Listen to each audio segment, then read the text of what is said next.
trust is like the biggest thing. I know people that have done loans with people they've known for years, and then they get burned. So you have to know someone fairly well.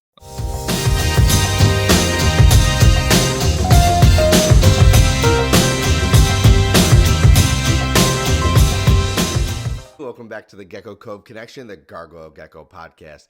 My name is Bobby, and today I get to interview Chris French from Buckeye Rhacs. We have a great conversation talking about things like gargoyle gecko head structure, gargoyle gecko lineage, as well as breeder loans, and also just how he gets so many amazing trades. So if that sounds interesting to you, then you're in the right place. Welcome to Gecko Cove. Welcome back to the Gecko Cove Connection. Today, I've got Chris French from Buckeye Rhacs. Chris and I have actually been chatting back and forth on social media for, is it about a year now or just a little Probably under? a little bit over. If I were to A little guess, bit over, okay. Yeah, a little bit over, I'm horrible maybe. Me too. I'm horrible at runs anniversaries. Together. Fair enough. Well, happy anniversary to us. Yeah, thank you. Do you remember how we met, Chris? I think it was through Facebook. I'm guessing I posted one of my blotches in one of the groups, and you just were messaging me about it. That sounds about right. A lot about Oliver Hernandez and some of his amazing stuff that we have both received now too. Yeah, he's been good to us, hasn't he? Yes, very good. Yeah, some of my best animals I've got back here, and I'm looking forward to seeing them this weekend. Yeah, me too. As of tomorrow is Tinley when we're recording this, which is really exciting. We'll get to Tinley in just a little bit.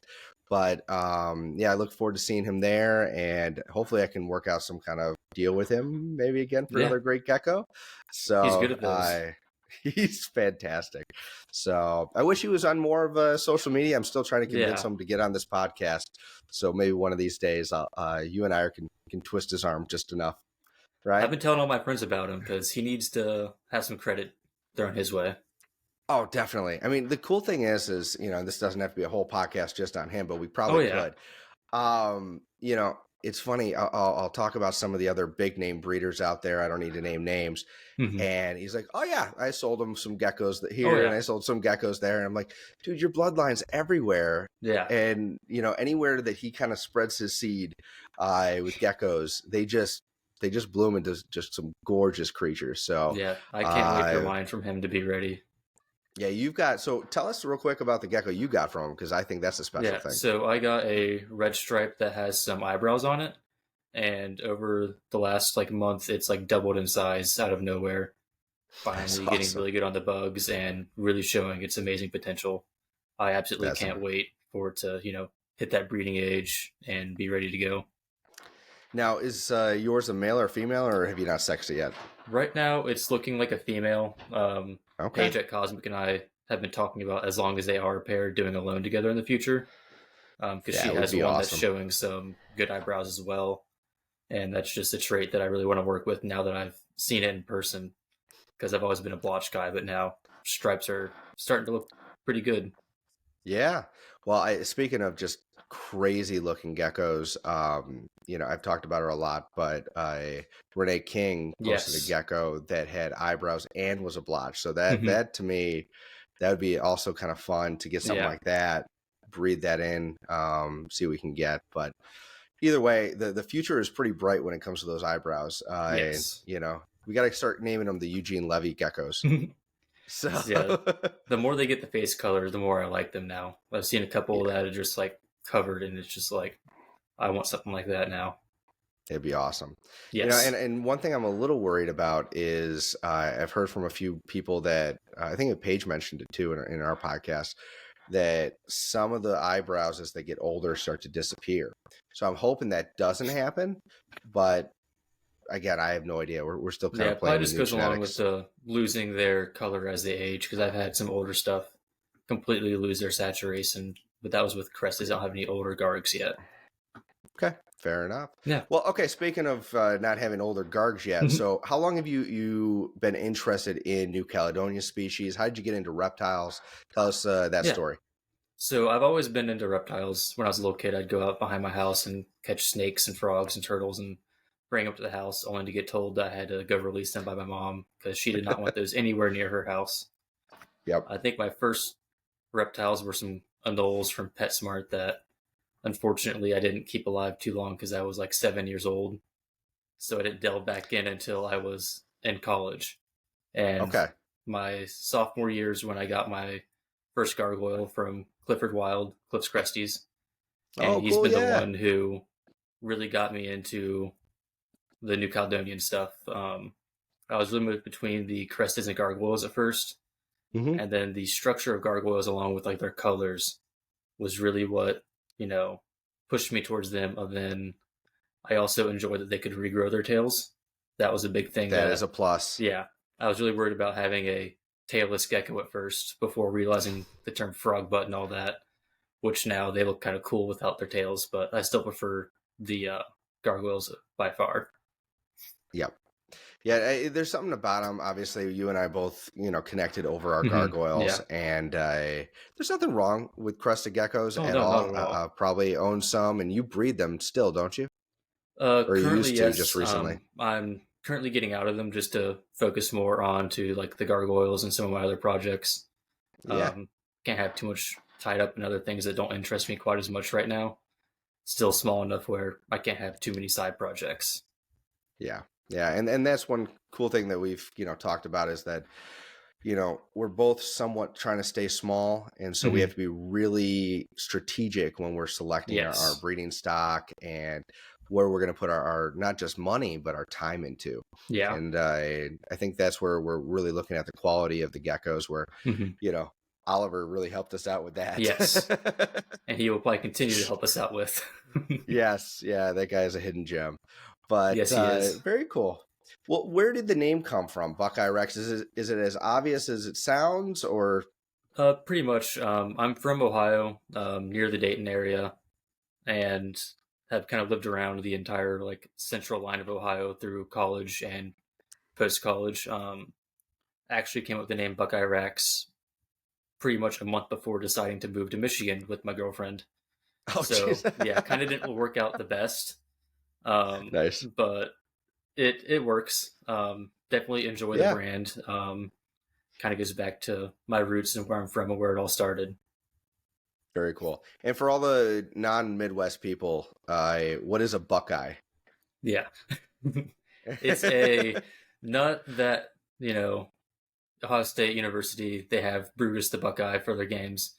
It's just a nut that, has a outer shell that's like soft and like really spiky. And we have a treat down here called Buckeyes, which is just peanut butter balls dipped in chocolate. So Fair just enough. kind of like whatever Ohio State decided, and now it's our entire state's personality. Yes. Yeah. Pretty much how it worked out. If you, it is one of those things. It's kind of fun realizing what it is, because you do hear it, especially if you watch any kind of college sports. So yes, that's awesome. So okay, you were kind of looking at crested geckos. You got a few gargoyles. Yeah. When did you actually start looking at breeding gargoyles, and what was the first one that you bought? Like, so when I first got into it, I just wanted one as a pet. Then, I realized how easy they were to take care of. And as a college student, I was hiding them in my dorm room. And nice. So I was able to keep them in smaller enclosures. Got my second one from a university breeder, actually. They had like a program where they do herpetological breeding through like gargoyles, chihuahuas, and some snakes as well. So that was a really neat experience to like kind of support that because all the money they make from the breeding goes back into that program. Nice. Yeah. So my first one ended up male and my second one ended up being a female. So I was like, lucky you.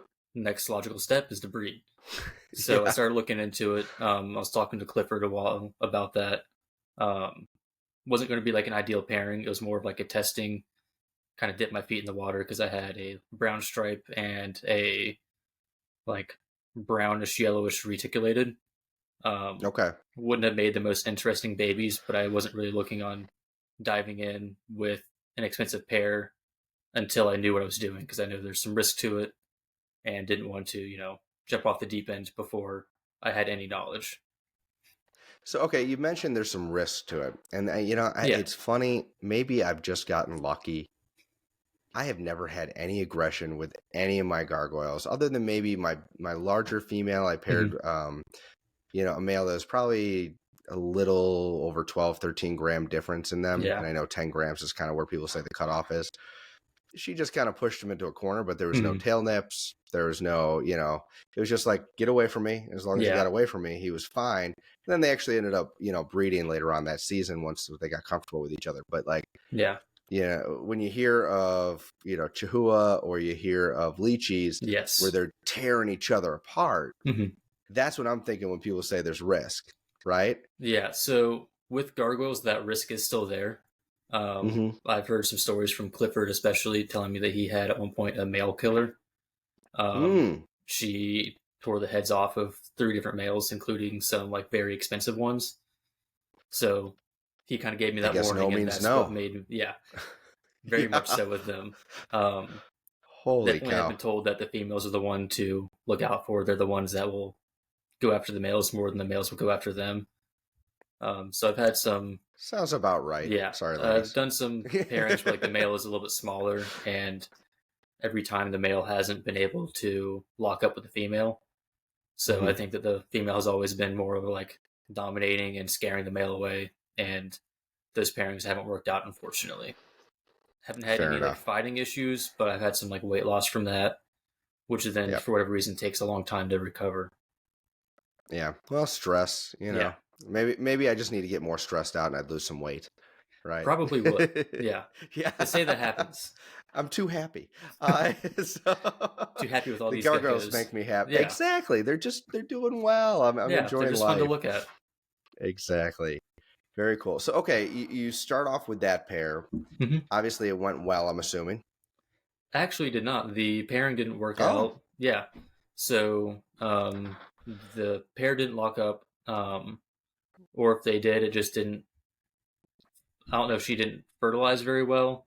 I got some eggs that I think were either parthos or were just really weak embryos. Had, I think, 3 clutches where they all either were like 1 dud and 1 fertile, or both were just infertile. And so I ended up cutting them after they had obviously died in the egg, and I ended up with getting like 2 or 3 deformed babies inside the egg that didn't even make it out. Oh, that's not a good way to start. Yep. So I ended up selling that female at one point just because I had too many geckos at that point and not enough money because I was still a college student on a very tight budget. So I kept my first. Geckos didn't make you instantly rich? I'm still very broke from reptiles. I look at my budget and like, what can I afford today? Gecko food? Okay. Yep. Another bag of Pangea. Yep. You know? Yes. Very fun. So it wasn't until, I didn't get my first actual hatchlings until I think it was 2020, which was like my 3rd year keeping. And I had purchased a gravid female at a show, and she ended up giving me 6 babies, and that was it. Yeah. So that was my first. That's a great investment. Yeah. I paid a lot more than I should have for her. I was still new to the market. Made a newbie mistake of being like, oh, I'll get my money back from the babies, which I did not. No. Yeah. What kind was she? She was an orange stripe. Not super pretty overall. She's been my largest one I've ever had. She was almost 80 grams. And she was very large. Part of why I sold her is I didn't have anything big enough to handle her. And then she had amazing structure, which I was really sad to see her go because structure is one of the things that I'm really enjoying and want to incorporate more into my breeding. Okay, so with gargoyle structure, for people who don't really understand, let's dive into that for a minute. What are you looking for? Is it just the biggest horns? Is it head? Do you care about the snout length? What structure do you? So originally it was just the horn size. I've thankfully gotten a hold of 2 F1 gargoyles, which are just offspring of wild caught. And I've noticed with them that their entire head structure is very different. They have a lot longer triangular heads versus if you look at some of the breeders who have been like breeding for a long time and just going straight for color, they have very short, like almost pit bull snouts and not very much horns a lot of the time. And after looking at some of my other stuff that I've gotten, you can kind of see ones that have more of that longer face and more pronounced horns, which is something that I would like to incorporate into the color, which I think doesn't happen as much. So that's something I think, could be the next generation of gargoyle breeders really start to look at. Just like if you think about the crested geckos, I'm assuming in the very beginning, people were breeding for color. Head structure wasn't a thing. And once it got popular enough, all of a sudden now we're getting those, almost overly big heads.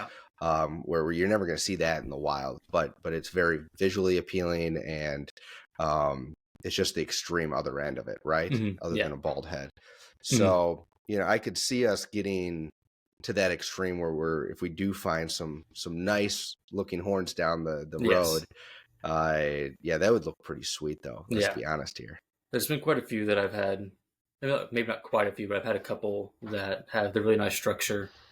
My F1s have some pretty good horns. Would like to find something else to kind of breed them to that also have really nice structure to kind of like bring that out as well. Cool. Where'd you get your F1s, if you don't mind me asking? Mike Walsh. He's kind of like he's in the community a lot, but he doesn't have like a business page or anything like that. Just kind of is in the community, somewhat silent, but still out there. Yeah. And he has some of the best knowledge out of anyone I've ever known. And these are the people that I want to encourage to come on. If you've got all this information and you want to come on this podcast, I know I'm not huge, come on and talk to us, because, I love the big breeders here. I've got a few coming on relatively soon. And I'm excited to learn from them. But some of these like people who like, you have to know people to get to them. And it's you find sometimes that they have like those hidden like genetics that I'm like, where were those hiding? You know? And the knowledge that they have is fantastic. So I'm interested to see what a directly from the wild gargoyle looks like, or even an F1. So you'll have to send me a picture. If you do send it to me, I'll post it right here to show everybody. Yeah, cool? I can do that for you. That'd be fantastic. I would say the gargoyle I have, the two best. My girl from Northern Gecko in group 3, she's out of group 3. They're super striped. She's got horns for days. Yeah. I mean, she's also my big girl, right? That pushed around the male. But she is just absolutely gorgeous. She's got that golden undertone. And to me, she would make a great fantasy dragon. That's part of why I liked the gargoyles. They just remind me of dragons so much. They do. Yeah, I think that's one common thing is we're all dragon geeks, right? And we can't own a dragon, so we try to get the coolest thing that looks like it. Or mini dragons that can fit in our pockets. Yes, and that won't kill us, They can try, but they won't. They won't, no. So, and my other one is my two girls that are from Firehouse Exotics.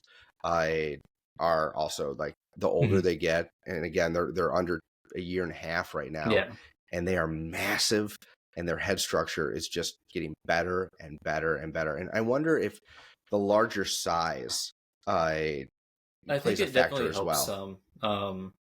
My biggest male right now is just under 70 grams, and as he's been slowly growing like past 60 grams to 70 over like the last 2 years. And since then his head has even seemed to grow more, and now I just look at him because I don't take him out too often. I kind of just let him be. And I took him out the other day and I was like, wow, you look massive. Like even his head is way bigger, his horns are better. So I think it's definitely like a late developmental thing sometimes. How old is he now? You said you let him sit for 2 years. He's probably around 4 or 5 if I were to guess. Okay, cool. Yeah. Very nice. Yeah, it's going to be interesting to see, color, how that affects, 3 years is one thing, 6 years is another. You see some of the super old ones. Yeah. And I don't know if they just didn't have the color back then, or, like Rack House's potato that they bring, to the shows. No color on that thing. It's she's a wild caught one. Yeah. Is she? Okay. Yeah, so she's wild caught, and like currently I think that one of the oldest, if not the oldest, known gargoyles in captivity. That's awesome. Yeah, which is super cool. Yeah, I was reading the book that Armin from Armoriculatus sent me, which is just the gargoyle gecko book. Yeah. And there's pictures in there of large Marge. Yes. Have you seen pictures of her? Yeah, I think I have. Yeah. She's as big as a lychee, and she was taken from the wild. And so, it'll be interesting. One thing in there that I'm really hoping to dive into a little bit more is the potential to have a giant gene in gargoyles. Because I do see a clear... geckos used to have a very large male who sadly passed away this year named Ridley. Oh, no. He was like 120 grams. Jeez, for a gargoyle. That's amazing. Yeah. So if anybody's got a line of gargoyles that are just monstrous, like consistently monstrous, hit me up, let me know, give me a price, and we'll work something out. Okay. That's the way to do it. That would be a really that would be a really cool project. Oh, you know? Lychee-sized gargoyles. Just a side. Right, exactly. So something, who knows, maybe they'll get more aggressive, but so far I don't mind reaching my hand into any tub. I'm not worried they're going to bite me. I don't have any that are too mean right now. No. So maybe later, knock on some wood. So, okay, you're starting in 2020 is when you start hatching some eggs. Yeah. What was your plan as far as growing? When did you start? Because one thing we've talked about a lot is Lineage. Yeah. Lineage is a big thing with you. And so where did that come from? Why do you care? Around 2020 is when I started actually taking a bit more interest into Lineage and all that. Originally, I was just kind of like, oh, this one's cool. Don't really care about anything else. But as I talked to more breeders, I got some more information and learning about how what the parents look like can really impact what the offspring will produce.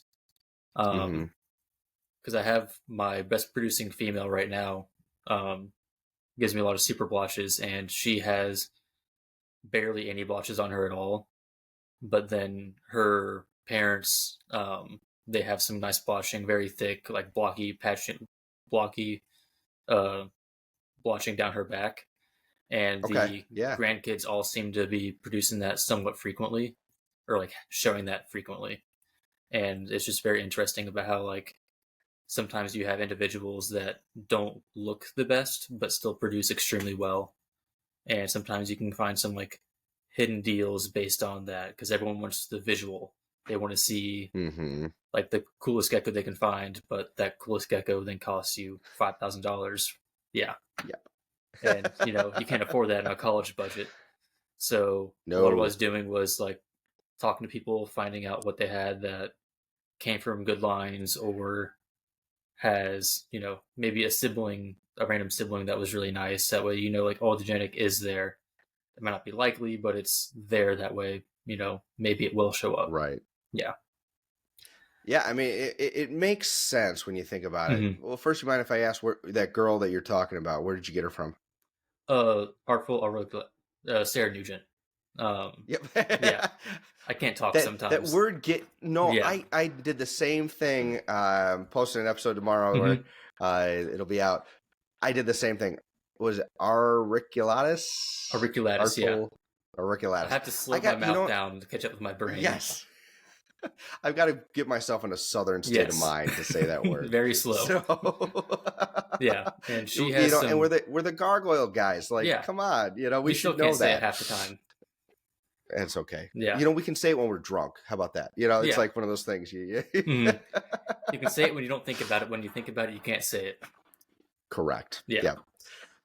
It's like all my pickup lines I've ever had. I don't even have those that work ever usually. So. Oh, I never said they work. I just had That's fair. Yeah. But yeah, no, good times.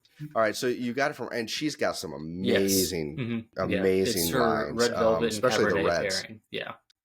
So, yeah, that stuff's awesome.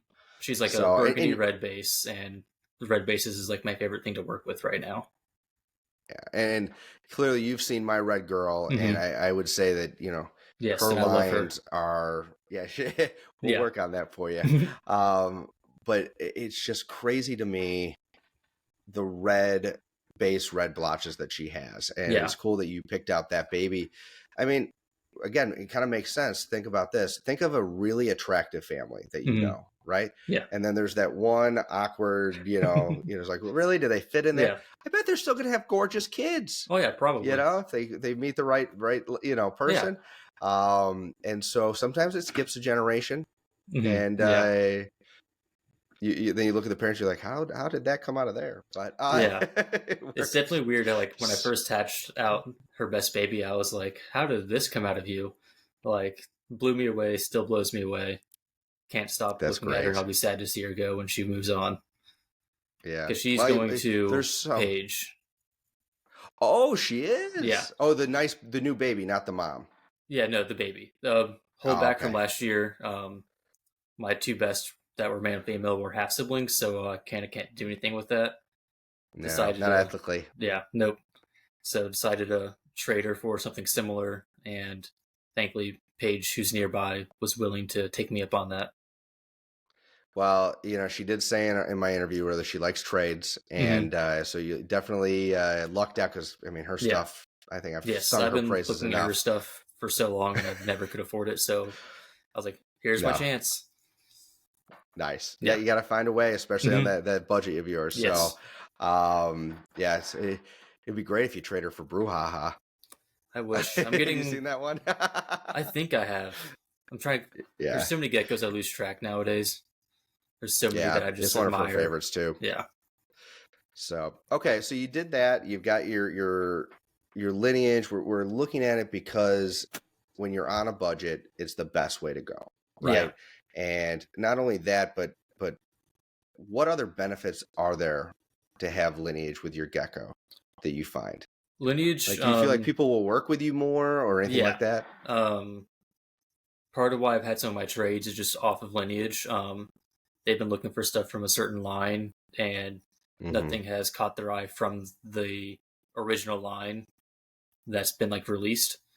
And so when I'm like, hey, I've got this from, just for example, the Sarah Nugent lines, it kind of helps me out there just because on her own, she might not have been enough for the trade without any lineage behind her. And from someone who's a very small breeder just now starting out.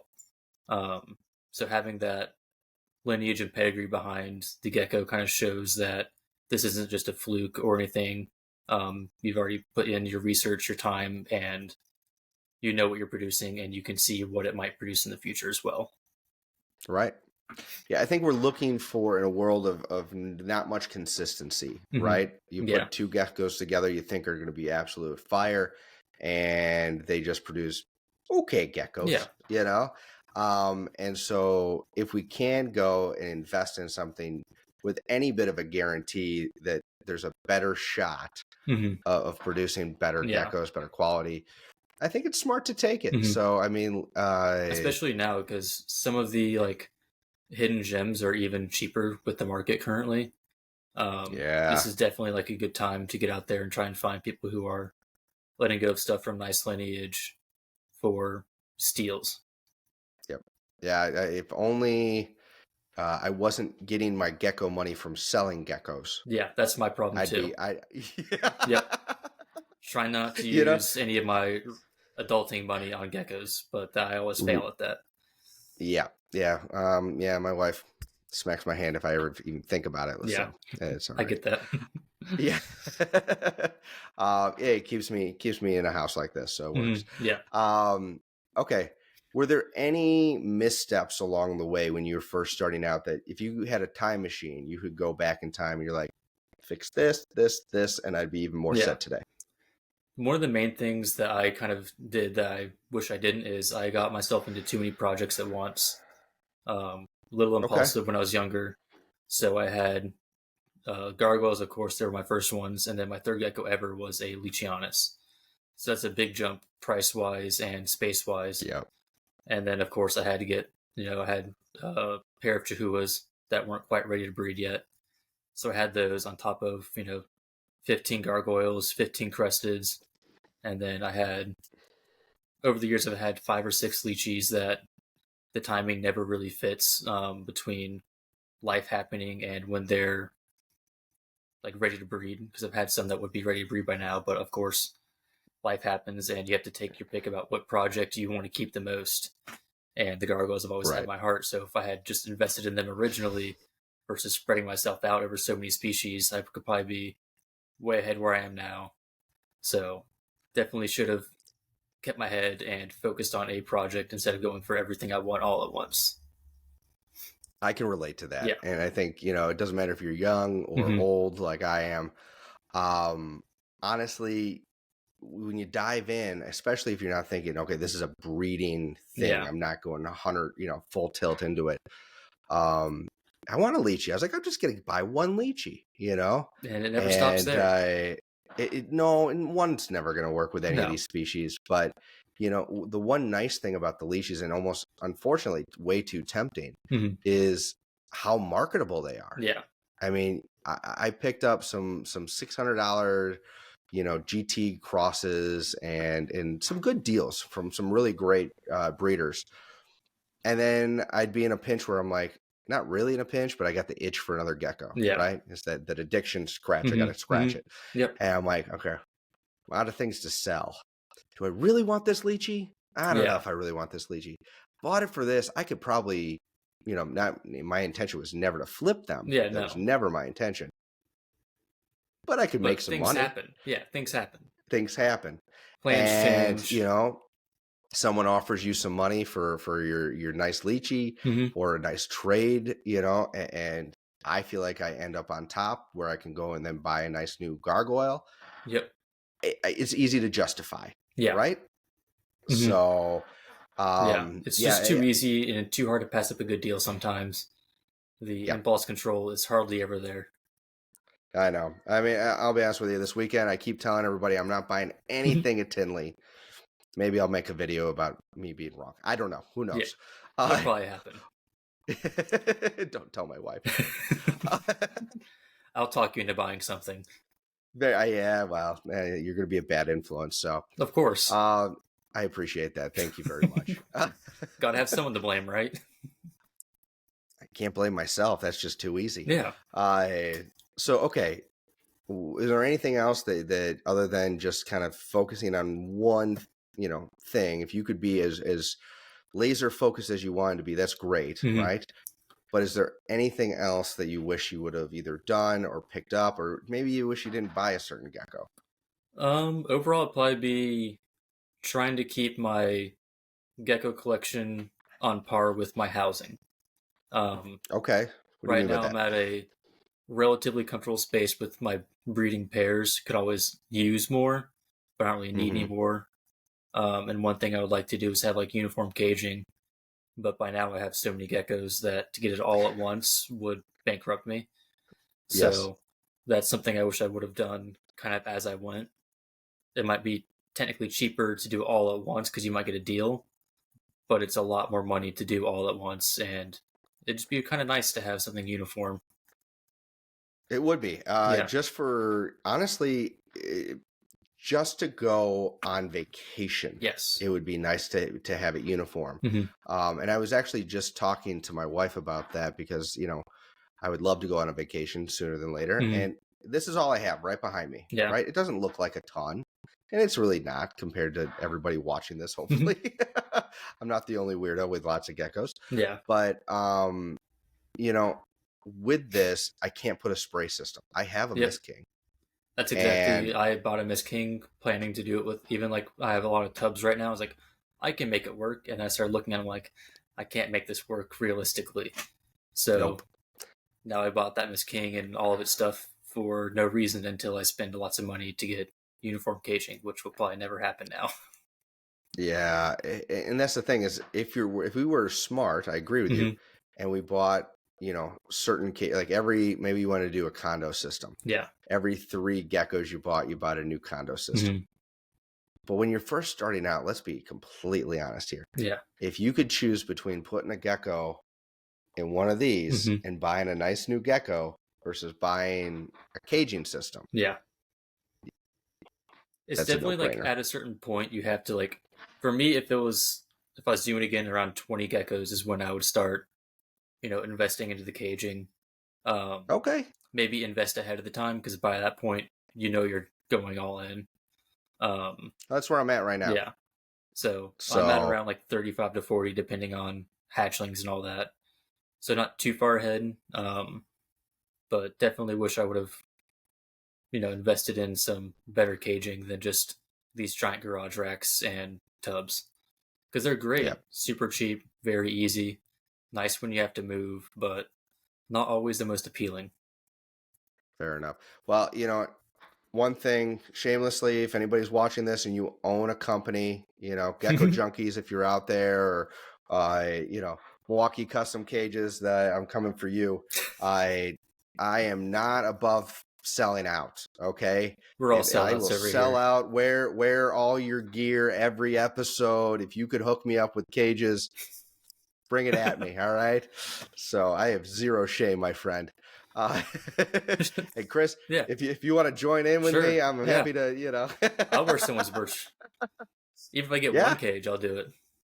I just won't get a tattoo. I'm too indecisive. Fair enough. I'm desperate. So you're desperate, right? You're young. You can do that.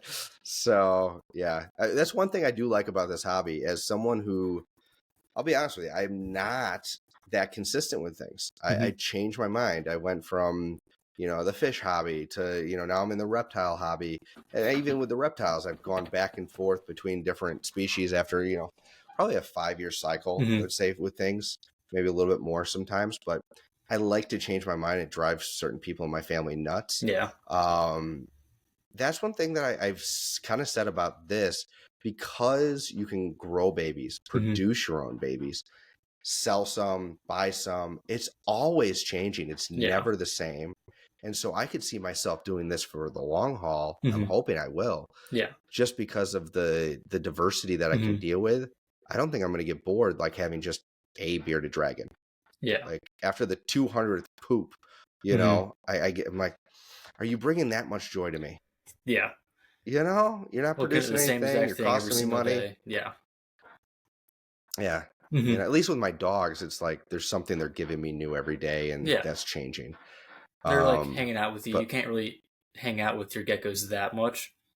Some of them you can, but they aren't going to sit there and watch TV with you. That's what I got a dog for. Yeah. Okay. I'll do that with my dog. Right. I got a Maine Coon. They're great. Wish. They're so much fun. That's what I want. Yeah. We could talk about the Maine Coons a little later, but yeah, it's you want a dog in a cat's body. The only downside, and if anybody has a Maine Coon, tell me if yours does this too. Unless you have two cats that groom each other all the time, they are the laziest groomers in the world. Really? And oh yeah, so if you've got cats, that they basically clean themselves all the time, right? Lots of hairballs. Lots of hairballs. Mine doesn't even get hairballs. Why? Because all he does is mat up like crazy. And we've got to cut him out nonstop. Jeez. If we're not sitting there brushing him every single night, he's just an absolute prima donna. He's like, I'm not doing this. So I'll go on strike, and he'll look like the biggest hot mess you've ever seen in your life. Yeah, my one cat, he sheds like a husky. I don't know how he does it. Oh, okay. But you can brush him 4 times in a day, and there's still hair left. Yeah, it's ridiculous. Yeah. Yeah. Now imagine that with a 35-pound, 4-foot cat. I would deal with it. Yeah, exactly. They're cool. Yeah. The only problem with adding more cats is geckos and cats tend to not like each other. Yeah. I started out in a 1-bedroom apartment, and I had a couple of mishaps with my crested geckos at the time. No fatalities, but I did lose 2 tails.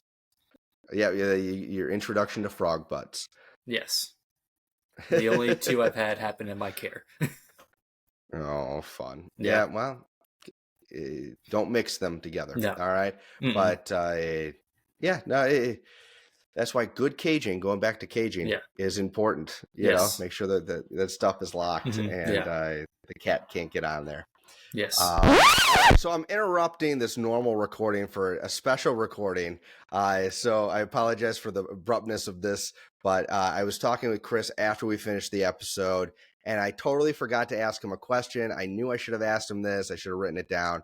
But Chris is really more experienced than I am with this, and I think some of his experience with doing breeder loans, something that, you know, some people talk about, some people do, some people have very strong opinions that don't do it.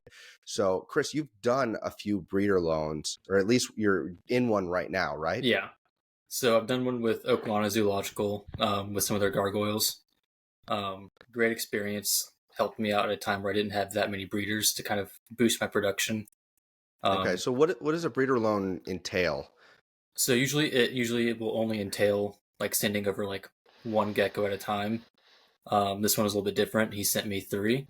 Oh, He wow. kind of didn't have a whole lot of space and was kind of entrusting some of his gargoyle collection to me to kind of breed and produce some stuff with. Usually what happens is like they'll send over like a male or a female, depending on how you guys want to do it. Kind of have some written contract to make sure, you know, like if something happens to the other person's gecko in your care, then you're responsible for like reimbursement of some sort. Because trades, or like not even trades, but loans can be very risky for whoever's sending out. Most of the time, people only will do like sending out a female. Some people don't want to they don't want to send males because if you pair it to more than just one female, then you're kind of ignoring the loan agreement and, you know, not exactly good to do. But right, it's a lot easier to hide, you know, that genetics to spread that around. Mm-hmm.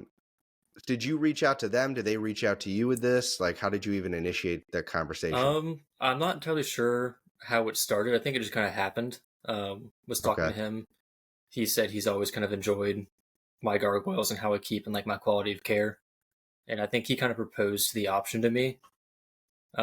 This all happened at around Tinley time last year. And, cool. You know, kind of worked out to meet them in person. I've always looked up to them. They have some amazing crestas, and their gargoyles are also really, really nice. They're just on the back burner. He doesn't really show them off too much, but he has some crazy stuff that he's shown me. So I was really happy to, you know, be part of this, you know, work with a bigger name. Not something you really get to do as a small breeder and your really first year breeding. Yeah. So it was really cool to do. Great experience. A little bit scary at first, you know, taking on someone's geckos that are fairly high end. Things I probably couldn't have afforded on my own in normal circumstances as adults. So it was a little like, got some expensive stuff that I didn't expect to have, but all right, I guess we're doing it. All right, you're getting the good enclosure, the brand new one. Excellent. Yes, pretty much, yeah. Exactly. The one's in a like DIY background, has cork bark like built into the enclosure and all that too. So she's living the high life. Excellent. And you mentioned there probably was a contract that you signed with them. Yeah, it wasn't like an official signing. He sent it over. I like written agreed to it. You know, you always want to do that if you're doing a loan. Sometimes it's not as official as what they've done, but they've done a lot of loans, so they know what they want to put in, how they want to handle it, exactly their terms. I'm doing 2 more this upcoming year, and you know, don't have as concrete of agreements, but we still like to, you know, discuss what we're going to do, how offspring will get split up, what the plan is for whoever's sending what gecko, and just, you know, cover your bases with them. Be smart. What's the general rule of thumb when it comes to splitting babies? Is there a standard that you've kind of noticed, or is it just whatever you guys come up with?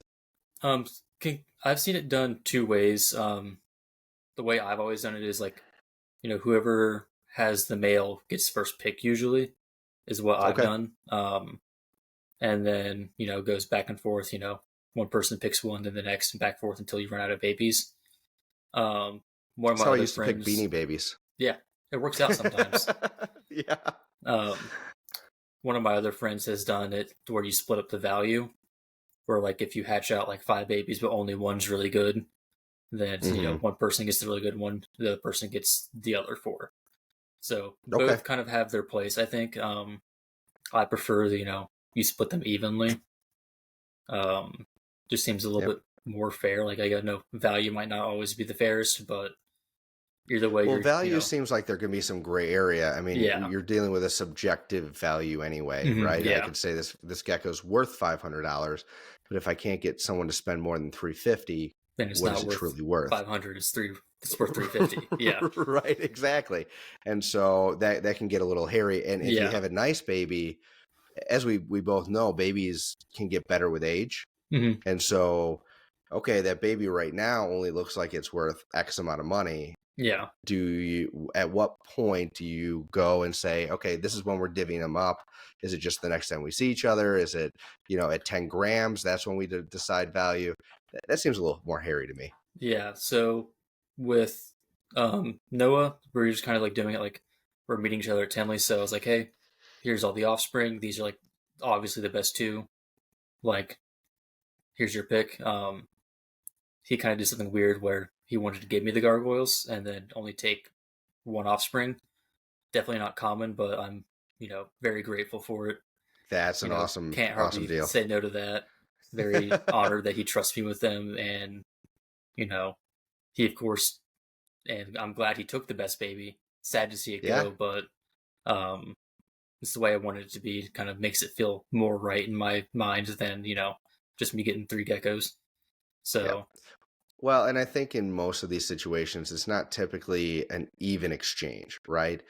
When you're trying to pair up geckos, unless you're trying to take 2 really rare geckos and put them together, maybe it is. Like, I know there's some people with hypos that want to work together to try to prove that out.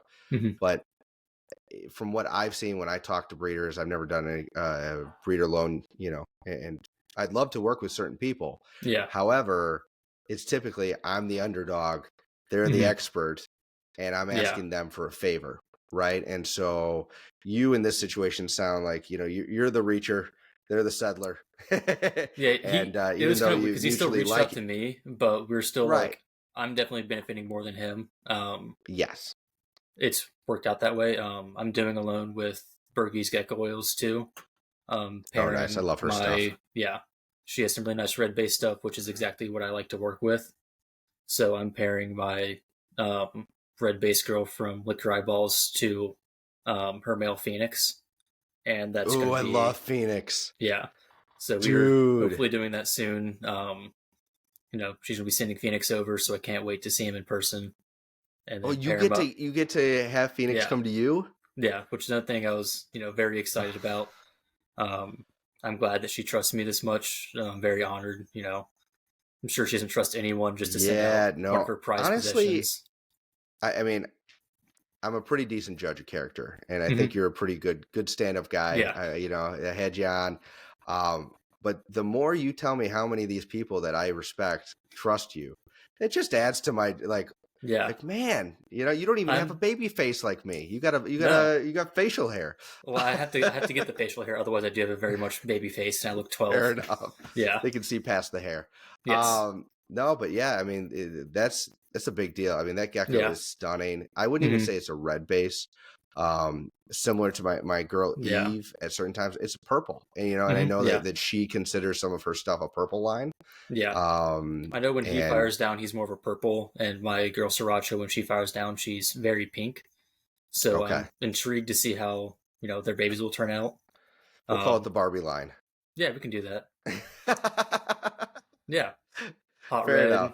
hot pink, purple. Hot pink. Yeah, there we go. I coined it right here. It's the Barbie line. I can't wait to see what those two produce and see how they grow.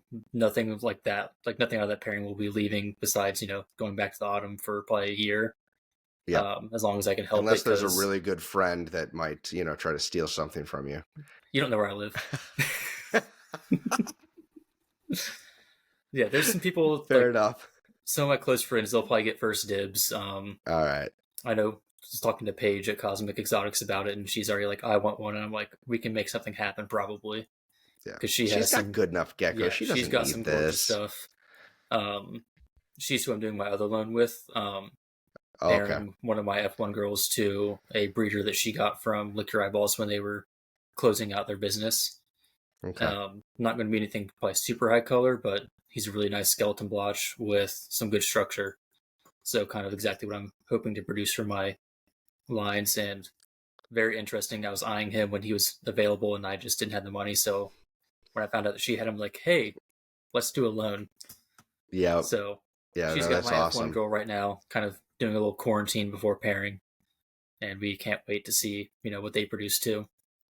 Awesome. Well, I think it's so cool. You hear about this kind of they're not trades, they're contracts and deals, and you're the first person I know who actually has successfully done it, and so definitely had to come back on here and share this knowledge with people. If you had any advice for someone who wants to either propose this to somebody or has been asked, what's the biggest piece of advice that you can give them at this point? Trust is like the biggest thing. I know people that have done loans with people they've known for years, and then they get burned. So you have to know someone fairly well. I'm still surprised at some of the loans I've had go on.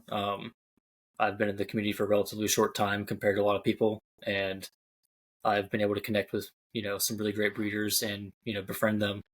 So I'm very honored that they trust me enough to do this, because it's a big risk a lot of the times. If you don't trust someone completely, like basically with your life, then it's a big risk. It's a big financial risk, especially with some of these higher end geckos. Yes. And so it speaks to your character there, that people trust you. You're not bribing them, are you? Like, just you're secretly a trust fund kid that just I wish I was a trust fund kid sometimes. Yeah, you just buy the geckos outright at that point. Yeah. I wish I was a trust fund kid. Make things so much easier. Don't we all? Yes. Yes. I have the wrong last name. So, but that's all right. Cool. Well, I appreciate you coming back on. Anything else before we wrap up that they should know about this? I don't think so. Just, work with what you enjoy, and that's what's going to get you far. Cool. No, I appreciate you jumping right back on there to do this little follow-up. But if you're listening to this, this is just such a cool topic that I had to jump back on, and hopefully you took away some great information. If you do a breeder loan, and if you've done one in the past and it's been successful, please go down in the comments. Let me know, what that was like. I would love to learn from you. If you have any tips, because it sounds like, Chris, you haven't had any really horrible experiences, correct? No, and I hopefully will avoid them. Yeah. Hopefully forever, knock on wood.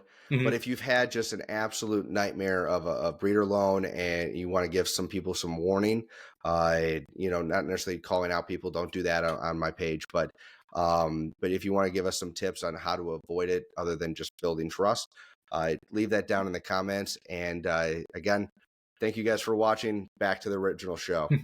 What other tips would you give to people just starting out that are, just a few steps behind the two of us? I would just say talk to breeders. All my knowledge has come from talking to people who have been doing it for many years, probably almost as long as I've been alive, honestly. They've got so much knowledge, and most of the time they're more than willing to give it to you for free, because it's their passion as well. And they would like to pass it on to the next generation. Just like even now, like at shows, I'm talking to little kids, letting them hold my geckos. I always try and have at least one calm one at the show. That way, if a little kid wants to at least pet one, they have something to touch. Because it's little kids at the shows, they don't really get to touch a whole lot a lot of the times. But they're going to be, not just your future customers, but the people keeping the hobby alive too. So like reaching out to people who have all this knowledge built up from like decades of keeping not even just New Caledonian stuff, but they have so much knowledge and great resource. Yeah. Well, and that's one thing I noticed about you when we first started talking, was you're actually really good at connecting people with social media. Yeah. Actually, you're better than I thought, because here's a funny story that but our audience doesn't know. I mean, we've been talking for over a year. Yeah. I know you as Chris French. And I went through last year, we did the whole, I wasn't part of it. I just entered into a lot of the giveaways for the gargoyle gecko giveaways that Southern Girl Exotics and a few other people put on. You were part of that. Yes. And so you gave a gecko away. And dude, I had no idea that you were Buckeye Rhacs for the longest time. You talked to me on that page too. Yes. Yeah. I mean, I did not put two and two together. So that's one thing I will give you a little crap on is you gotta combine the two, because I had no idea, and we've been talking a little too much on my personal versus my business side of things. Habit I need to get out of, but not easy to do after, so many years of just doing it all on my personal. Right. Well, it's funny. Most people have the exact opposite issue, is they only use their business, and then it's like, well, who is fill in the blank, right? Who is Gecko Cove? I don't even know who Gecko Cove is, right? So, yeah, I think my issue was my first page that I made. I was not happy with it all, so I kind of hated to use it, and so I had that up until early this year, when I kind of rebranded a little bit and created Buckeye Rhacs.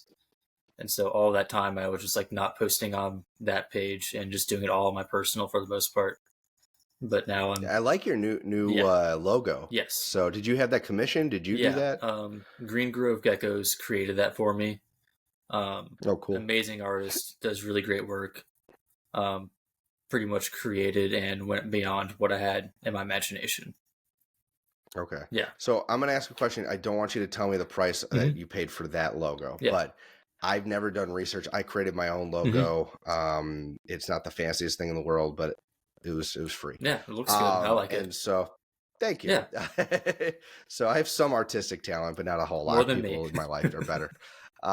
So my question though is, in your research of maybe, I'm guessing you probably reached out to a few different artists. Yeah.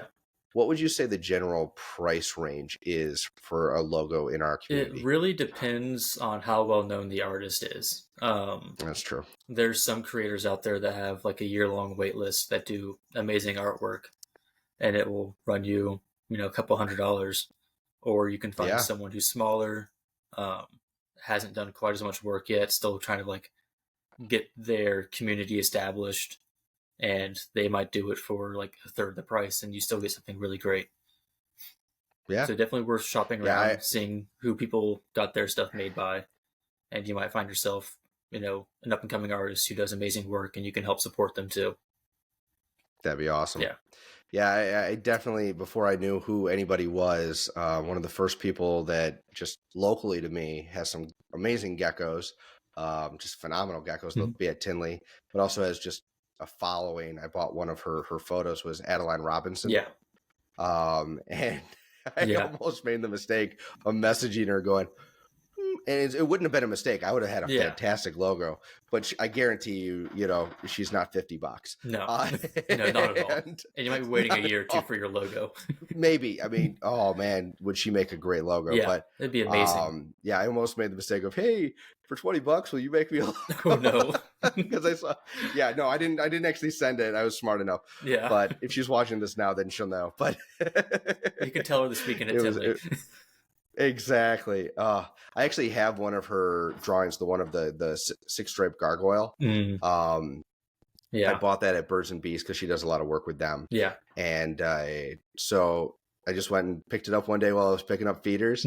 And I'm like, I want this, and it was just a print of it. Yeah. But I have it hanging in my office. And so that's when people ask me at my work what I do.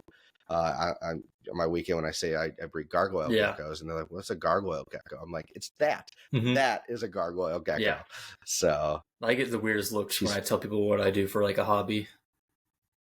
Oh yeah, we're weirdos, dude. Yeah, and I embrace it fully. Yes. I mean, I don't know about you. I have always been into, like, I've done mainstream things. I'm a big football guy. I played football all throughout college. Pokemon, Yu-Gi-Oh, all the geekiest things you can think of. Never really got into Magic, but I probably could have. Board games, you name it. I am an absolute geek. Yeah. I was not very much mainstream. I played 1 year of football in high school, and I was so bad at it. So I've always been like a cross country and track guy. And that just sounds like way too much running. It was way too much. Once I got to college, I only did jumping. Yeah. Run 100 feet and I'm done. Yeah.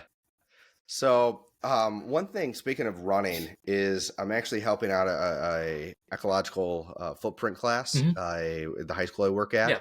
And it's kind of cool. It's actually, I was asked to sit in on the class, but also to kind of give us talk next week. And I really haven't, they're talking about anoles, right? And the evolution of anoles. Yeah.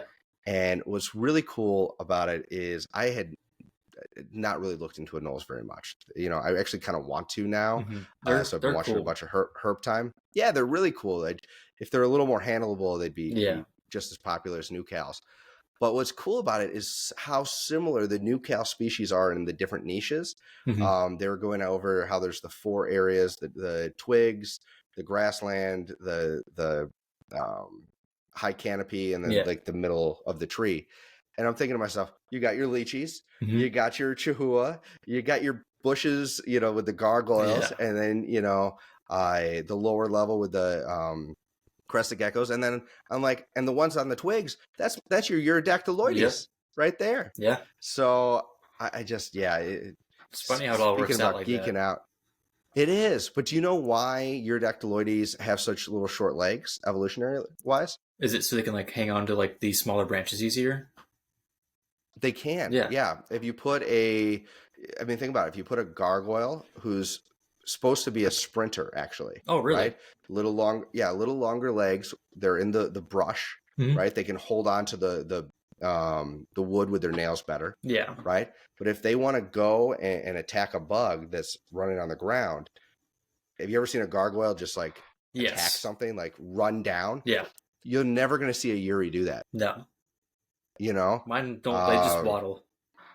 They waddle, but they can hold on to everything.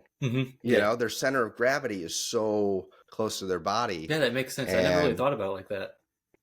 No, but I'm watching these anoles, and I'm like, this is the geckos. Yeah. It's the exact same thing. And so I'll put maybe in the notes for this video, I'll put the video on the anoles so everybody can go watch that. Yeah, that'd be cool to see. It's really cool. So, but anyway, just the comparison. When you said running, I'm like, we work with a running species. Yeah. We don't think about it that way, but for reptiles, they are. Yeah, I never really thought about that at all. Yeah. So I wonder what kind of stuff they're talking about. So let's get back to Tinley real fast.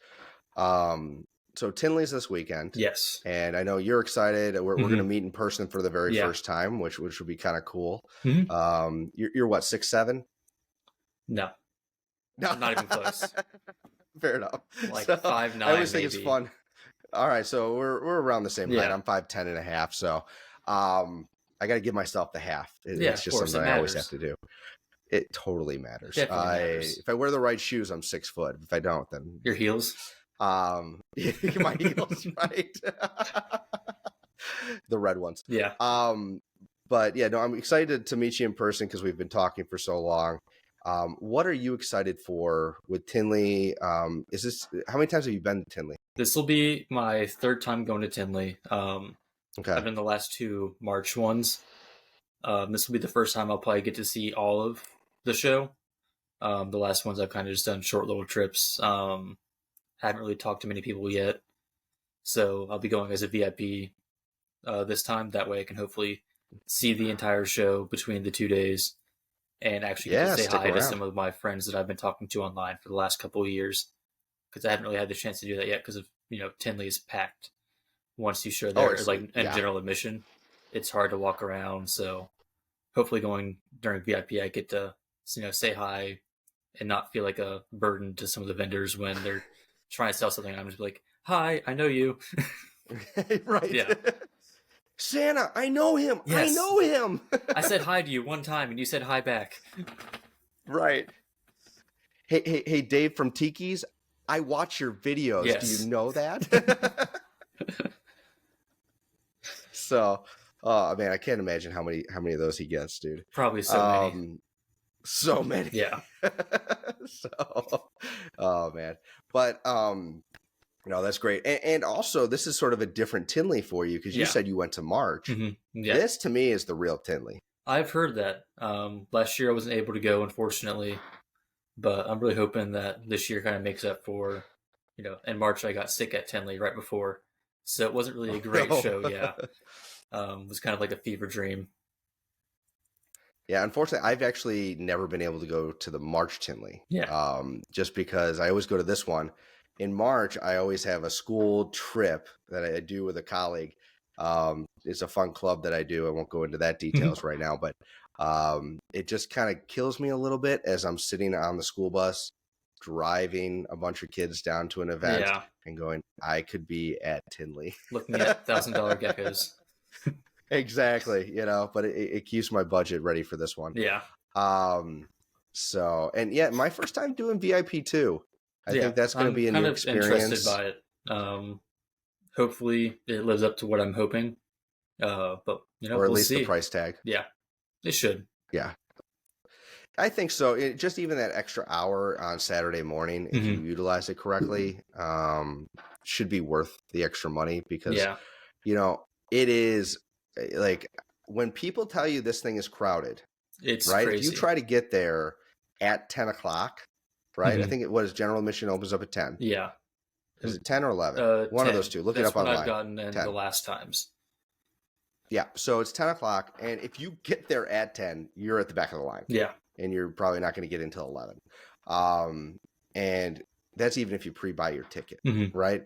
It's just nuts. And then when everybody's inside, you're literally like, it's like a nightclub where you don't mean to grind on people, but just trying to get through. You're sometimes you're stuck standing in the same spot for like 5 minutes. Yes. Yeah. And so if you want some tips, I'm going to post it here.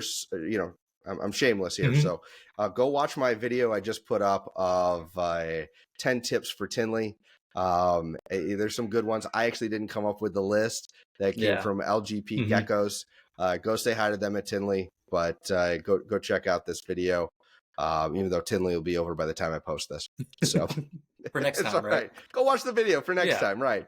The rules really do apply for most big shows. Yeah.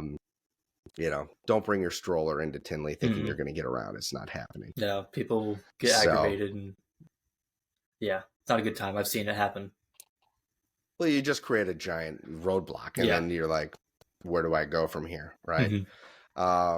But yeah, hopefully it's worth it. I'm going to be going on Friday. I've been told by a lot of people that it's not worth, even though it opens up at noon, that's basically the setup time. And unless you want to just be that guy that sits at the table waiting 2 hours while they unload their geckos. Yeah.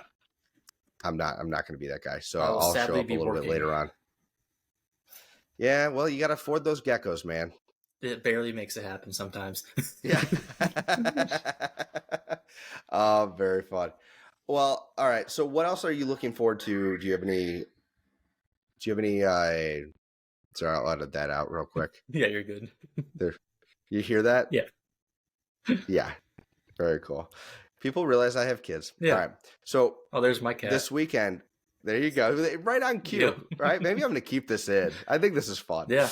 So, all right. So, but seriously, at Tinley, what are you looking to pick up certain things? Are you looking to sell certain geckos? What are you hoping to accomplish this weekend? So mostly kind of going to go and do some trades, get some geckos from some loans. I did one with Oklahoma Zoological. He sent me over 3 gargoyles March of last year that I've been doing some breeding with. And he's getting back his pick this Tinley.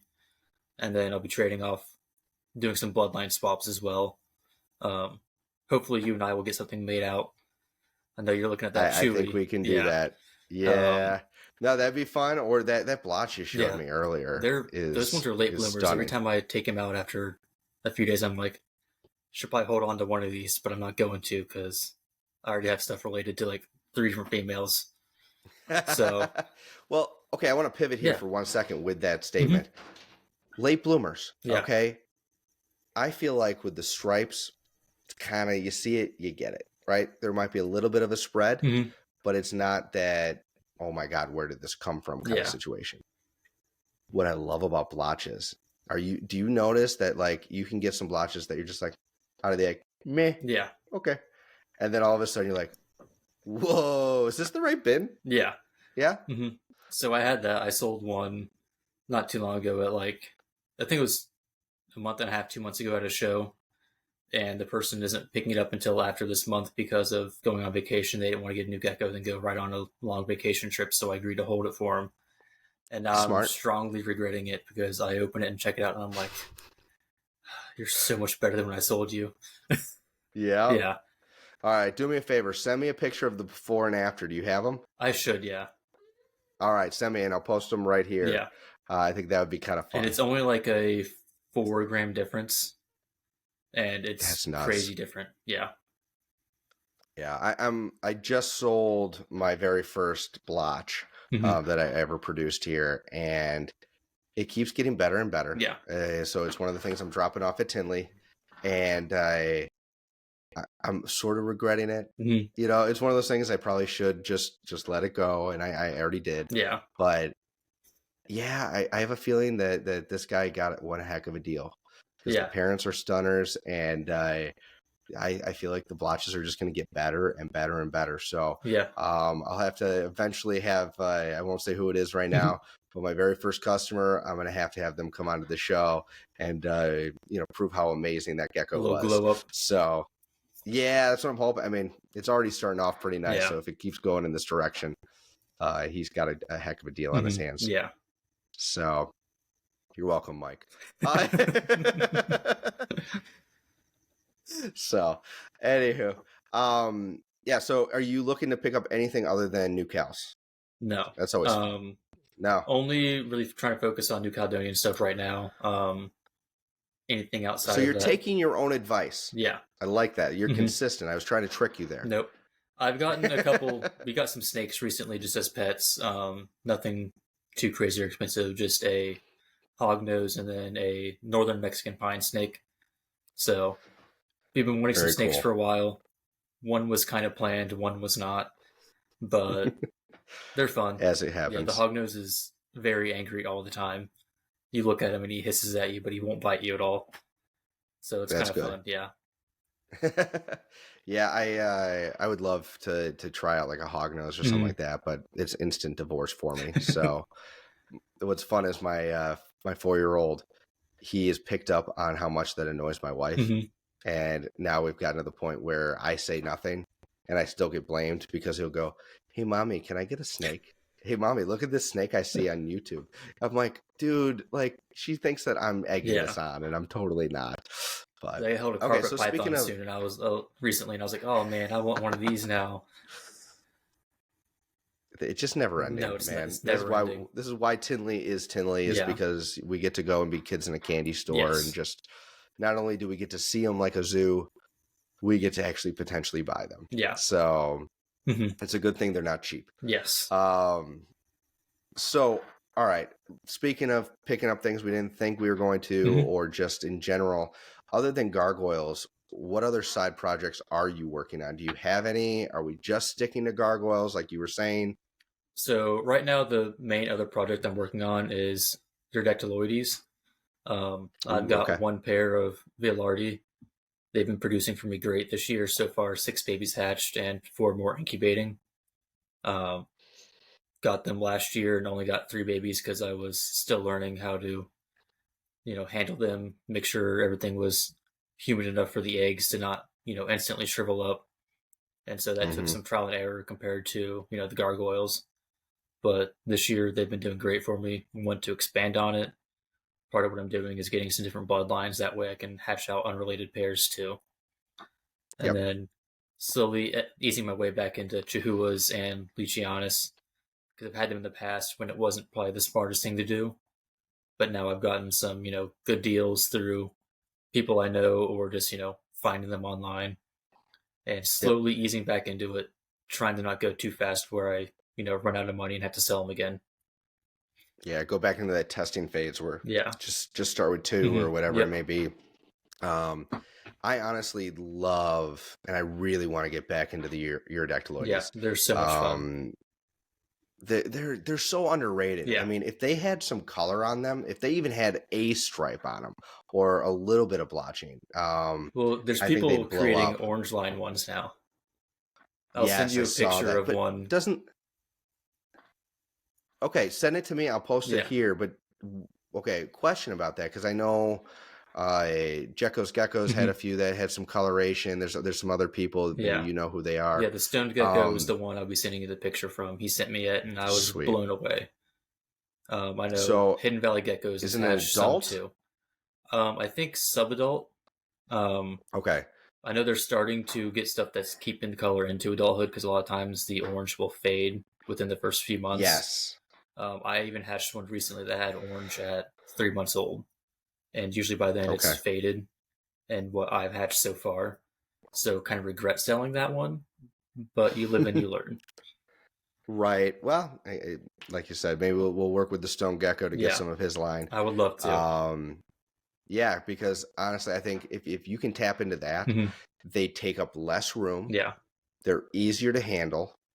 They're so much fun to watch because they're always out. They're almost, in my opinion, they're one of the species that if any of them, maybe chewies are the other one, I would say definitely need UVB. Yeah. These guys might be it. I for sure give my pairs, like my adults UVB.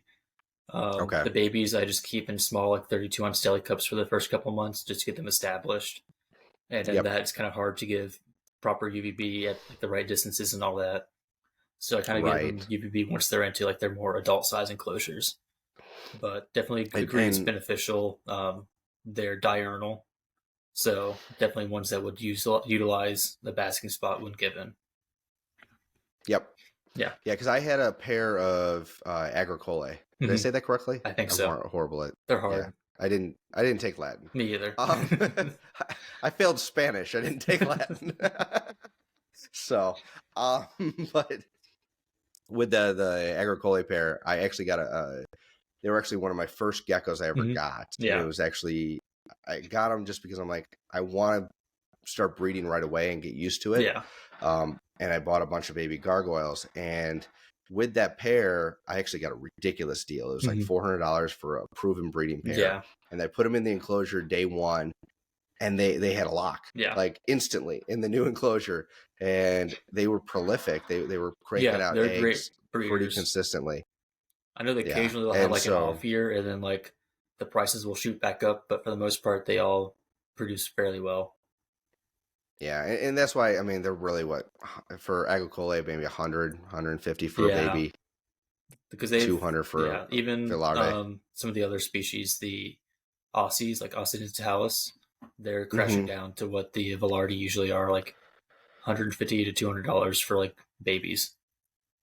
Yeah, which might be a good time for me to get back into them. I know the Symmetricus are pretty expensive still. They're still not well established in captivity yet. People still, sending them over from overseas and trying to get pairs established over here that they haven't yet. Yeah, again, the bloodlines can, you got to have a little bit of diversity. And that's where Lineage, even with those, I think that's important to know, because I know there's a lot of people I hear with those that keep them in larger groups. Yeah. And that's cool. I mean, it's really cool that you can do that with them, unlike a lot of the other new Cal species. I mean, you can keep a lot of them in big groups, but not like consistently. Yeah. But there's no lineage then. And then it's like, well, which one male to all these females, or I've heard even there's multiple males. So it's like, who's related to who? Yeah. Unless you're selling off all of them. Yeah. I don't know. I'm going to try and keep most of my stuff to like either one-on-one pairings, or how I do my gargoyle pairings is I put the male in for just a short period, and then I take them out to then pair to another female. That way I can fully keep track of lineage without any mistakes happening where like two females lay on the same day and now you're just confused. I know. And it's so tempting. That's one thing that I'm thinking about is like, right now I've got one male to one female. I had them in for the whole season for the most part. And then I'm taking them out to cool them down right now.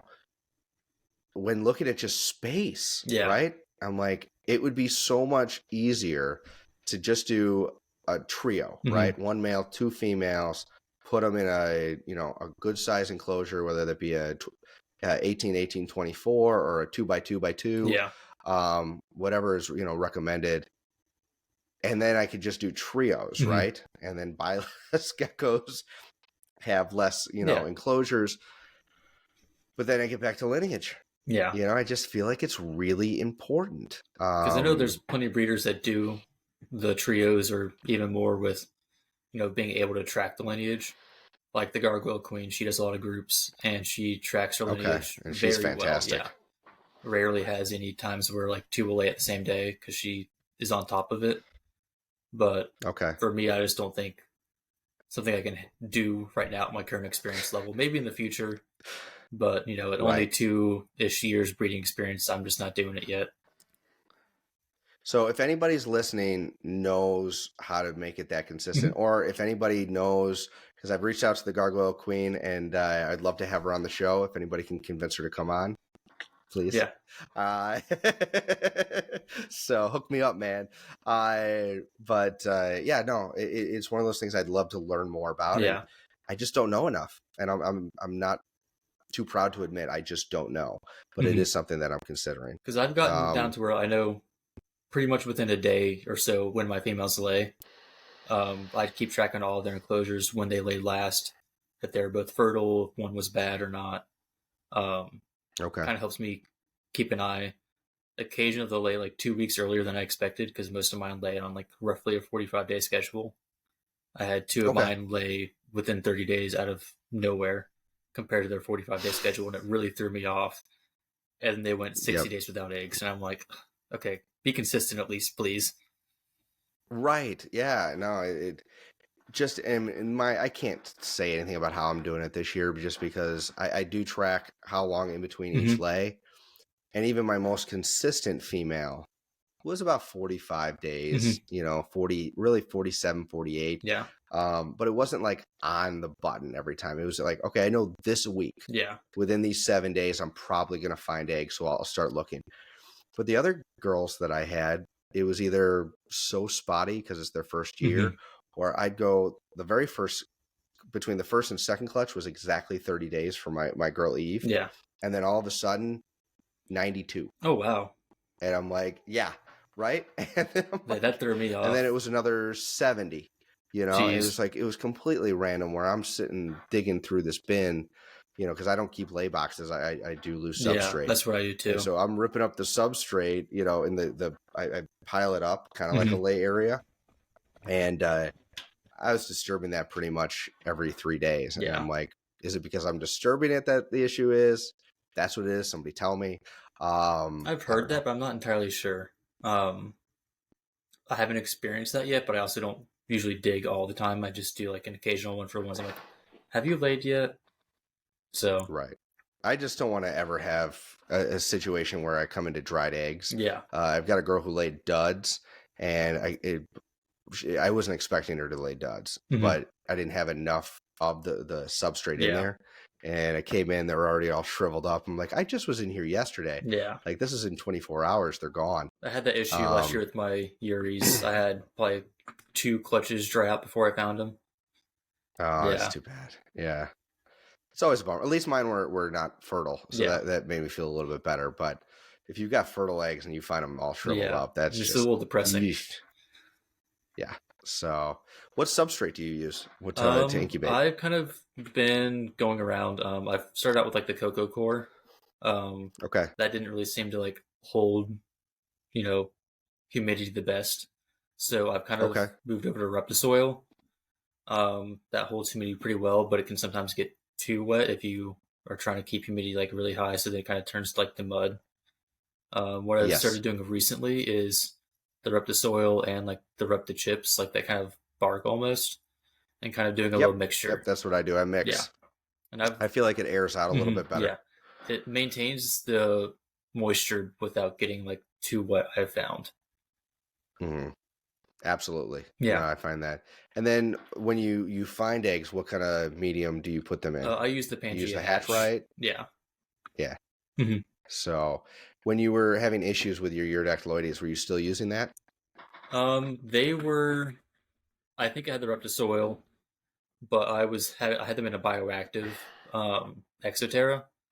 And with the UVB and like the open screen, I just think I wasn't always on top of the misting. During last year, I had to do like a lot of like weekend trips away. So I'd be gone all weekend and that thing got misted. And over that time, stuff would dry out and I wouldn't be able to get it back to where it should be in time for her to lay sometimes. So that's something I've done a lot. I changed them to a like 40 quart tub, same size as like a 12 by 12 by 18. The tubs hold the humidity like a champ. I cut a big screen at the top of it, which sometimes lets it dry out too quickly, but I needed something for the UVB, and it works out pretty well. That's awesome. Yeah, no, I mean, as much as people kind of poo-poo the tub system, they're great. There's a reason as soon as they're laid. That'd be the one downside if I did go to like PVC cages. I'd miss that. Yes, yeah, because I can literally just pick up, these enclosures. They're still see-through, Yeah. and I'll be like, hmm anything That's how there? I find You most know? of my eggs. Yeah. So there's one female I have who's just not. She's lazy. She goes only about halfway Yeah, down. I've had one or two And do that, and I'm like, you look like you laid. You're very deflated and saggy looking. And then they're like right. just barely under the substrate, like top level. And I'm like, you didn't try it all this time. No, but let's be honest here. If I was a gecko laying eggs, I'd do the same Yeah, thing. every 45 days, I'm I'd that get lazy. lazy. So, oh, very cool. Yeah, no, it's fun how we just tinker. Yeah. Is there anything that you're looking to tinker with right now? Um, Not a whole lot. The only thing I'm kind of looking at is I remember on your episode with Southern Girl Exotics, you guys talked about providing water bowls. Yeah. That's not something I've done a whole lot. I'm pretty much misting my geckos every single day. But I'm kind of looking into at least giving some of my adults the water. That way, in case they want something extra, they have it. And figuring out ledges versus ground feeding. I have some that prefer ground, some that prefer ledges. So kind of just experimenting with what each one prefers. Difficult. Yeah, of course, can never be easy. Yeah, right. Yeah. It's those big girls that don't want to breathe. They want their ledges. Yes. Can't go down to the ground to get it. Yeah, I recently, I still have a few ledges, but I speaking of that, I kind of put everything down on the ground now. Because they're usually up higher in the canopy, typically when I find them. And then I'm like, all right, let's get some exercise around. I kind of want to get a night camera. That'd be kind of fun to watch them, how they actually interact. Got to get it back up, right? Put some footage out there. But yeah, going back to the water bowl thing, it's one of those things that I do just because I think it's worth having. Like, it doesn't hurt them. Yeah. And unlike, where we were with bearded dragons, some people are like, you can't have a water bowl. It'll raise the humidity. They'll get an infection, whatever. Still, most people do have a water bowl. It's where else are they going to poop? Yeah, exactly. Right? They poop in the water bowl. Yeah, that's part of why I'm with these guys iffy about the water bowls is like, if you aren't completely on top of it, sometimes they can get really gross really fast. And it's just an extra thing to add on if you're like working long days or like very busy on the weekends. It's just a bit more to add on when you're already like. What kind of food bowls do you use? So for my babies, I use the silicone water caps, and then everything else I use like the plastic half-ounce plastic ones from like Pangea or somewhere else. Okay. So I've got a video out about I found them at the last Schaumburg show. Yeah. So there's these. Wait, let me grab. I got them somewhere. One second. Yeah. So I'm back. All right. What I wanted to show you is, so you're saying you use these little caps. Yes. There's a black one, so it's probably a bad example. Yeah. Right. You can find a lot of people at the show if you go to them. Obviously, you'll know this, but anybody going to Tinley or any breeder show, a lot of people will sell these and they'll be branded. Just like this one with Aerotonics. Yeah. These are my big boys. And this is too big for me. This is great for leashes. I use it for my bigger adults. And if I run out of the other ones, this is my go-to, but it's not my favorite. Yeah. What I love are these. And you can see I have the food in there right now. Okay. What's cool is it has, so what it really is, flip this up. Oh, nice. I bought these on Amazon. Okay. And I'll link the link to these on Amazon down below. I've been meaning to do that for the video I put out, but these are just silicone cupcake holders. Okay. Or cupcake like molds. And all I do is I flip it out, right? And now it's got a ledge, so when the gecko comes and walks all over it, they can't tip it over. It's amazing, and it's the perfect amount. It's the same as the, small cups that you buy through, you name the brand, right? And the best thing is if you let these dry out after you take it out of the enclosure, all you have to do is the silicone. Pop out this little disc of, dried on stuff, and then I throw it in the top rack of my dishwasher. Done. Why I bring all that up? Okay, long story. These are also on Amazon. I'll link these down below. This is my water bowl. So this is a dirty one. You can see a little bit of water residue, but this is in my tonight. I'm bringing it downstairs. all I do is every probably 3 days after I use these for the water, I'll dump it out into the enclosure, and I just have a double set of these. These are super cheap. I think I got 12 of these for, I don't know. You'll see the price down below. But again, I never have to buy the 50 pack or 150, 500 pack of those plastic. Yeah, because I just wash those anymore. Right now.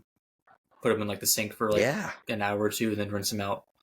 Just because don't want to keep wasting them. So wasteful and all that plastic. Right, and it's expensive. Yes, even if you don't want to save the earth, it's expensive. Save your wallet. So expensive you do both, even better. Yes, yeah, it really is. Yes. My wife tracks every little penny I spend on this hobby, and she's like, "Do you know how much you spend on just those plastic cups you throw away every other day?" And it adds up really quickly. So this was the best investment I've made. So the more people that can, if you can buy these, from Alibaba and brand them, okay, do that too. Yeah. So, but yeah, I'll link those down below, and I'll share that with you later on, man. All right, sweet, thank you. Cool. Yeah, anything to save time. Yes. The other thing is, have you seen people who buy mini washers and dryers? I've been seeing that, and I'm like, there's no need for that. Just put it in your sink for like an hour, and then it takes 5 minutes to clean them. Like, it might make sense if you have like a collection of like hundreds, but for me, that's it. With just like my 35, 40, like it doesn't take me that long. It can be kind of gross sometimes with all the wet food, but there's worse things out there. Yeah, the fruit flies travel then, in my kitchen if I don't take care of it right away. That's why I kind of like, even instead of I used to soak them like you, especially because the plastic cups, they have a ton of grooves in them, right? And so you really got to get in there with a little brush or with your finger or whatever you use.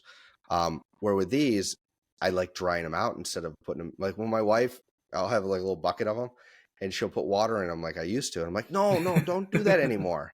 It just makes it way more work for me. I go, let them dry out, and then I can just pop out the little discs and we're good.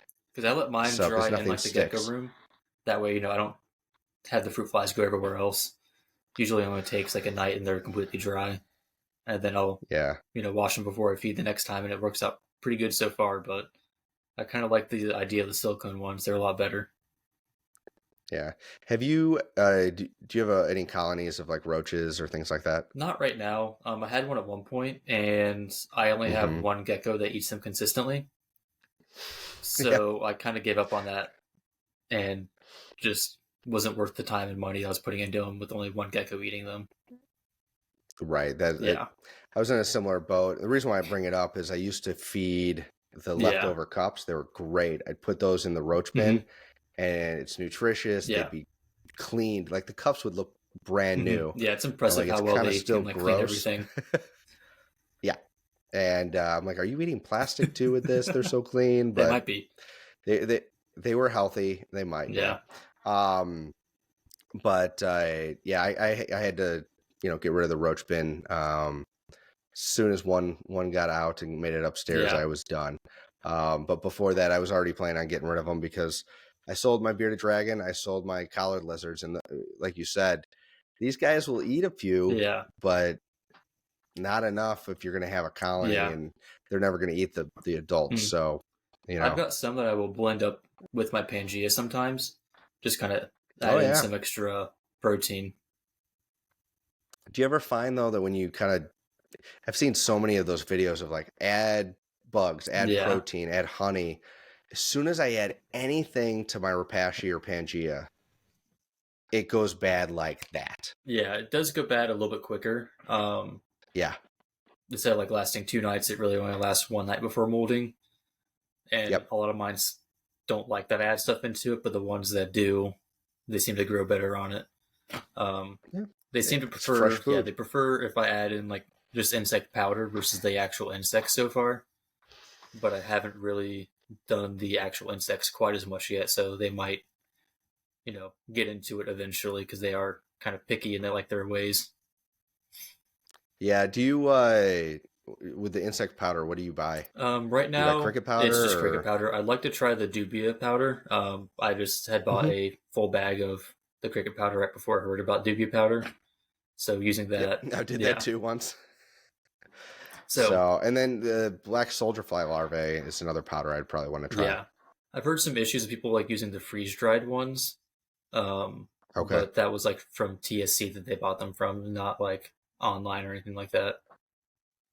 Sure. Yeah, I haven't heard that yet, but yeah, it's interesting. These are complete diets, and yet we're still all doctoring them. Yeah. I actually can't wait. I'm gonna hopefully soon have Aerotonics on, and they have their own food line where you add foods, fresh fruit to their powder diet. I've made the diet from scratch before. I liked it, but the geckos, I think they were still too used to like the Pangea and all that. So I only had a couple that ate it, but I would like to try it again more. It's a lot when you're just used to like pouring in a scoop of powder and nothing else. Right. Yeah.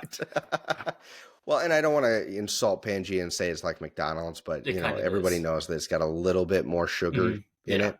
And that's why I even mix in the Repashy and some other brands. I'm actually really looking forward to trying out. Have you ever tried the Leaping Lychees line? Yeah, they prefer that to the Repashy from what I've experienced so far. Oh, okay, cool. Yeah, I want to buy some this weekend, just to see how they like it. The Racco Risotto, and they seem to enjoy that pretty well. Sweet. Yeah. Yeah. It's funny. I like that he does like the Italian, noodles and gnocchi and things like that. But right. What are the flavors? Like, what are they actually, right? I don't know. So, I'm wondering what fruit. I have one sitting next to me, and I still haven't ever like actually looked at what flavor it is. Yeah. It'd be a fun little video. Maybe we should do this right after we end this. If you've got a bag there, take a guess after you take a little powder and put it on your tongue. I've got the fig and insect. That one smells good. Yeah. It smells like a fig Newton. Yeah. It's like the only diet that I enjoy the smell of. Yeah, pretty much. No, I agree. Even the watermelon's kind of like, it's not bad, but it doesn't smell good. It's because we have so many good watermelon things in our own diet. Who doesn't all the doctored up watermelon stuff that we eat. Right, exactly. Even the watermelon LaCroix is the best one. Let's be honest. Yeah. So yeah. All right, dude. Well, hey, I'm having a blast just chatting with you. I can't wait to chat with you in person. And I really appreciate you taking the time right before Tinley to come on here. I know you probably need to get to bed because you got a long trip tomorrow. Yeah. But thank you so much for coming on. Where can everybody find you again? So I'm on Instagram and Facebook, Buckeye Rhacs on both. You'll see the logo with the gecko thumbs up with 2 Buckeyes in front of it. I'll put it right here. I'll be trying to get more active on them both, especially during Tinley and post Tinley. Always trying to improve, never stop improving. Yeah, I think you've got, a great mindset. Obviously, we're very, we've got a lot of the same values when it comes to our geckos and we get along. So I can't wait to look back on this episode 5 years from now, have you on again. I'll have you on multiple times before 5 years comes up. Hopefully you still like me. Hopefully, hopefully we're not like, frenemies at that point. But I think it's going to be fun looking back to see where we are today. We're going to laugh at this podcast going, wow, what noobs. Yeah. But it'll be a good time. And hopefully at that point we're like fully, not just gargoyles, but we got the chewies, we got the lychees. Maybe there's another species out there that we'll get into as well together. I look forward to seeing what the future holds for us both. See what we get into, unfortunately. We can only go into the future. Yes. We can't go into the past. Think about that. So, Chris, it's been an absolute pleasure. Go check out Buckeye Rhacs. He's a great guy. If you're looking for a red-based gecko, he's got some amazing babies that I guarantee he'd be happy to sell you right now. So go check him out. And you guys have a wonderful rest of your night. All right. Thank you. Have a good one. Bye. Yep, later. Hey, if you've enjoyed this video and want to encourage me to make more gargoyle gecko content, do me a favor, hit that subscribe button, share this with a friend, and maybe check out one of the videos right over there. I'll see you next time on Gecko Cove.